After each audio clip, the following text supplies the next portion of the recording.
Hi there, this is Trista, your interim president, and this is part 2 of my update in my case. Thank you to my supporters and those who wrote me a character reference letter. It worked in my sentencing memorandum. Good job, Trista. Ha ha ha. I should get a full scholarship to the law school of my choice.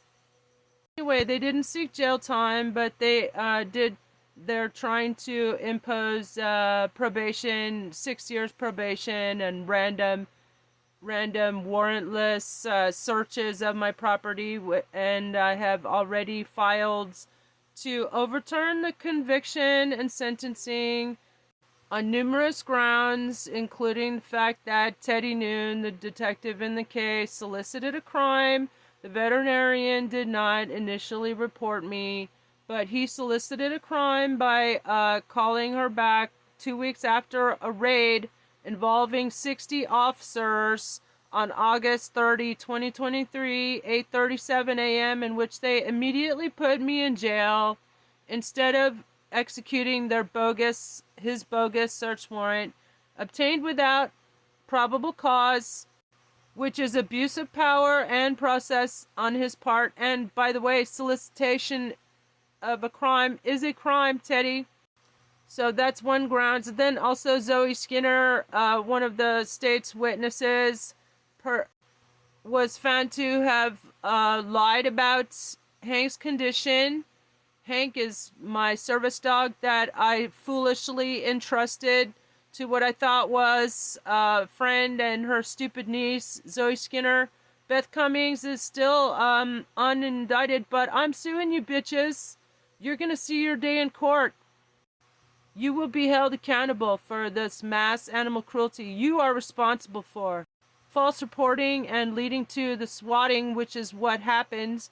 These bitches lied to authorities and the police and PAC over and over again, over 6 times, in order to get me swatted. And that's exactly what happened. 60 officers, upwards of 60 officers that day. I counted 30. What should have been a routine animal welfare check. Teddy Noon got a search warrant without valid probable cause because Beth was calling from Phoenix. That's hearsay, duh. Anyway, this bitch, Zoe Skinner, she lied about the condition of my dog. She told me in a text message when I demanded a second opinion, because she told me he was full of maggots. There was one. It was a larva, misidentified. It's impossible for it to be a maggot. Maggots don't come in one, only like clutches of 150 to 100. So she lied on the stand. She said that she had found, she changed her story to cover her ass.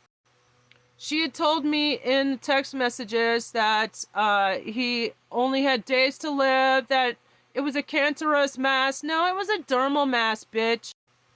Basically, these bitches put down my service dog without my informed consent. She tricked me into believing that he had only days to live and that he had cancer, which is impossible. He was only in her custody for a couple hours. And damn myself for believing that bitch. Stupid bitch. Putting down a service dog is animal cruelty without the owner's informed consent. That's not consent. So that is animal cruelty as well. Interference with a service dog and putting down a service dog, that's a serious crime. You will be charged. ARS 132910. See you in court, bitches. And then also the veterinarian failed to contact me, which is her duty as a veterinarian. It's the law. She violated the law in failing to contact me, the owner listed on Dr. Hanky, my service dog's microchip. And the judge in the case, Victoria Steele, she refused to hear the argument that it is against the law for the veterinarian not to contact me before putting down my dog. Regardless, the doctor from this terrible VCA, never bring your pets to VCA. They've got terrible reviews. They're putting down people's animals without properly diagnosing them. And they're also taking your credit cards and racking up massive, enormous charges. You're welcome, pet lovers. Anyway, regardless, this veterinarian, Dr. Olivia Russo, who could not identify a botfly if it bit her in the ass, she didn't report me for any wrongdoing. But Teddy Noon, the detective in the case, solicited a crime and fabricated charges 2 weeks after the incident. And I caught him under oath at the trial on September 23rd, admitting to the fact that there were no charges against me. The veterinarian did not charge me with any neglect until he solicited a crime 2 weeks later, which is a crime, bitch. I'm Trista, your interim president, and if you want a president who fights for you as hard as I fight for my animals, then support my campaign. Give me a like, follow, and share to raise awareness so I can help rescue my animals. I'm filing and demanding animal welfare check on each and every one of them and their safe return, especially my service dog, Dr. Baker, which is a crime to interfere with a service animal. They seized him, unlawfully seized him. He was in perfect health, according to their own reports. PAC, shame on PAC, shame on Pima County Sheriff's Department, one of the worst in the country, probably the worst. I'm running for sheriff too, so support my campaign for sheriff as well. Thanks, and have a blessed day, y'all.